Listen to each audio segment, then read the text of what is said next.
Nails were cold. My palms pressed flat against them, searching for air like it was hiding somewhere between the cracks. I could hear my mom's voice above me, sharp, impatient. "You're fine. Stop making a scene." Her words didn't reach me the way she thought they did. They were muffled, like she was yelling through water. I tried to respond, but my chest wouldn't open. Every inhale felt like a thief breaking in and taking half before leaving. From the other side of the counter, my sister laughed, the sound thin and cruel. "She's being dramatic again," she said. "She's always like this when she wants attention." Attention? I wanted air. My vision tightened, edges turning black. The room tilted like the floor was sliding away from me. Somewhere, a door opened. Boots on tile. A low voice, male. "EMT here. Where's the patient?" He crouched beside me, gloved hands lifting my chin gently. His eyes flicked to my lips. I didn't understand the look that passed over his face until he squeezed his radio. "Dispatch, we're gonna need police backup." Quietly. "Why police? Why now?" I tried to ask, but no sound came out, just a wheeze that scared even me. And then, for the first time since I hit the kitchen floor, my mother's voice broke. "What are you talking about? She's fine." The EMT cut her off, his voice calm but razor-sharp. "She's not fine. And I think we both know why." The siren outside didn't wail. It purred low, almost hidden. Through the corner of my dimming vision, I saw the faint strobe of blue and red lights bouncing off the window. The EMT had placed an oxygen mask over my face by then. The first rush of air hit like a wave, burning its way into my lungs before settling in my chest. My hands trembled as I held onto it, as if it could disappear any second.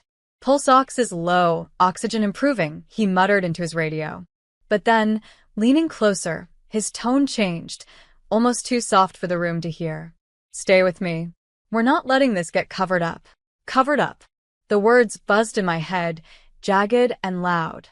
From behind him, my mom paced. "She's fine. She's just overreacting," she said, her voice brittle now like glass about to crack. The EMT didn't look at her. Instead, he turned to the officer who'd just stepped in. Uniform neat, eyes scanning the kitchen like he was reading a crime scene. "Ma'am, we'll need you to step into the other room," the officer said to my mother. My sister's smirk faltered. "Wait, this is ridiculous. She's just being..." "Ma'am," the officer repeated, sharper this time. "Now." They didn't see me watching, my breathing still ragged under the mask. They didn't see the way the EMT slipped a small evidence bag into the officer's hand, something he'd picked up from the floor near my spilled water glass. The officer glanced inside, then his jaw tightened. He whispered something I couldn't hear, but the EMT's answering nod told me one thing: this wasn't an accident. And for the first time, a cold realization wrapped itself around me, tighter than the panic ever had. I wasn't just fighting to breathe, I was fighting to stay alive. The ride to the hospital was a blur of white ceilings and muffled voices. Every bump in the road rattled my ribs. Every whisper between the EMT and the officer in the front seat made my stomach churn. When we arrived, the EMT wheeled me straight past the waiting area, his pace quick, urgent. The officer stayed close behind, his hand resting lightly on his holster, as if he wasn't sure what we'd walk into next. In the exam room, a nurse drew blood, while another attached monitors to my chest. My oxygen mask hissed softly, but underneath it, I could taste something strange, metallic, bitter. The doctor came in minutes later, flipping through my chart. His eyes scanned the numbers on the screen, then flicked up to meet mine. "We're running a talk screen," he said evenly. "Do you remember what you ate or drank in the last hour?" I swallowed hard. Just water. From the glass on the counter. The EMT and officer exchanged a glance. "That glass is in evidence," the EMT said quietly. The doctor didn't react, just nodded and stepped out. But I could feel the tension pulsing in the room, like everyone knew something they weren't ready to say. Through the open doorway, I caught a glimpse of my mom and sister in the waiting area. My mom was leaning forward, speaking fast to someone on the phone. My sister, she was scrolling through her phone, one leg bouncing nervously. The officer's radio crackled. A voice came through, low but clear. Tuck screen on the glass came back positive. Same compound found in the patient's blood sample. The officer's eyes shifted back to me, steady and unflinching. "Miss, this wasn't random," he said. And just like that, the kitchen, the gasps, the laughter, it all snapped into place. They hadn't just dismissed me. They had tried to erase me. The officer stepped fully into the room, his voice low but cutting through the hum of machines. "Ma'am, I need to ask you, do you feel safe going home tonight?" The question hung there like a loaded gun. Safe? The word felt foreign. I thought of the kitchen floor, the way my mom's voice had sliced through my panic like it was nothing. Of my sister's smirk, that small, satisfied curl at the corner of her mouth. Of the bitter taste that still clung to the back of my throat. My silence must have been enough of an answer, because he continued, "We're going to keep you here for observation. I've requested protective detail." Protective detail. For me. Because of them. From the hall, I could hear the shuffle of movement, the unmistakable weight of boots against linoleum. 2 more officers had arrived. The doctor returned, this time with a printout in his hand. "Confirming it's ethylene glycol," he said grimly. "We're starting treatment now." I blinked. "That's antifreeze, right?" He nodded, his expression a mix of pity and controlled fury. "It doesn't take much." Through the doorway, I caught sight of my sister finally looking up from her phone as one officer approached her. She straightened, confusion flickering across her face, until she saw me watching. Her lips formed a single word. "You." My mom's voice rose sharply then, loud enough for the whole ward to hear. "She's making this up. She always exaggerates." But the officer didn't even flinch. "Ma'am, I'm going to need you to come with us." In that moment, I realized, whatever happened next, the story they'd been telling about me for years was about to collapse. And this time, I wasn't the one struggling to breathe. They led my mother and sister down the hall, their voices still sharp, still dripping with the same false confidence they'd always carried. But it didn't matter. For the first time, their words didn't stick to me like chains. The door to my room shut with a soft click. The sudden quiet was almost too much. The doctor sat beside my bed, setting the printout on the tray table. "Do you know how this could have gotten into your system?" I stared at the paper, at the ugly lines of numbers I couldn't fully understand. "I drank tea," I said slowly. "At the kitchen table. My mom made it." He nodded once, writing something down. "I'm obligated to tell you. This was deliberate." Deliberate. The words sank in deep. The officer from earlier returned, his expression gentler now. "They'll be questioned separately," he said. "We've secured your home. You won't be going back there tonight." I closed my eyes for a moment, the image of my little box of belongings flashing in my mind, the things I'd have to collect eventually. But there was no grief in the thought, only release. When I opened them again, I saw someone standing just outside the glass panel of my room. A man in a dark coat, his hair dusted with gray. My uncle. Mom's older brother. The one person in our family who'd ever told me to keep a bag packed, just in case. When they let him in, he didn't say hello. He just put a set of car keys on the table. "You're not going back," he said quietly. "I'll make sure of it." For the first time all day, I felt my shoulders lower. I didn't know what tomorrow would bring, but tonight, I wouldn't be alone. And I knew they would never see me the same way again. By morning, the story had already begun to spread, not through gossip, but through official channels. A detective came by with a folder, laying it open so I could see the photographs they'd taken from the kitchen. The tea mug, the container on the counter, the residue inside the sink drain. It was surreal, staring at evidence that had nearly stopped my heart. "They aren't admitting to anything," he said, his tone calm but weighted. "But the lab results are solid. It's going to move forward whether they cooperate or not." I sat there, clutching the thin hospital blanket, feeling the lines of my life rearrange themselves. The family I'd spent years defending gone. The home I thought I had gone. My uncle walked in just as the detective left. He was carrying a bag, heavy with the sound of zippers and metal. "Everything you need to get started," he said simply. When I opened it, I saw clothes, a prepaid phone, and a neatly folded sheet of paper. It was a lease agreement. Signed. Paid in full for 6 months. "You don't have to thank me," he said. "Just promise me you won't go back there." That promise felt like the only thing I could keep. Later, when I stood at the hospital's glass doors with my bag over my shoulder, the air felt different. Lighter, colder, but clean. My uncle's car was waiting at the curb, but across the street, 2 familiar figures stood behind the yellow police tape that now wrapped around my childhood home. My mother's arms were crossed.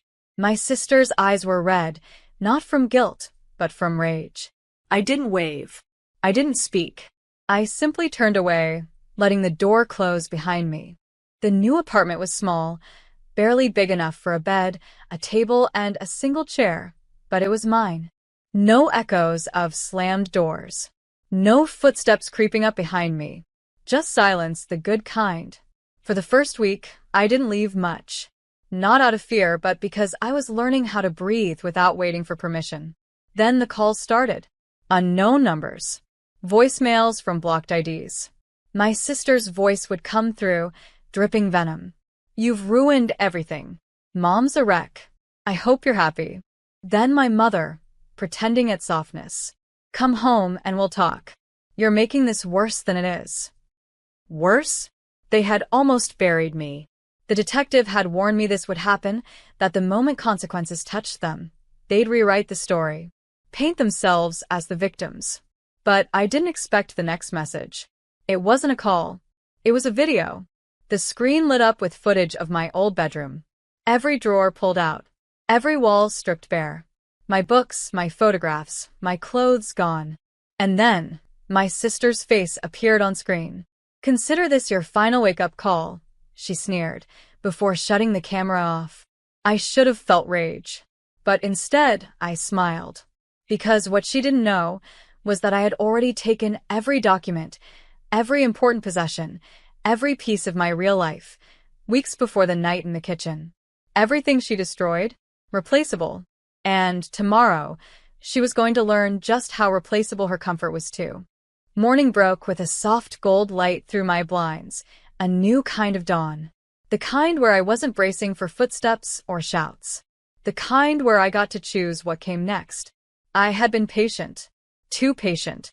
When the police investigation concluded, charges were filed.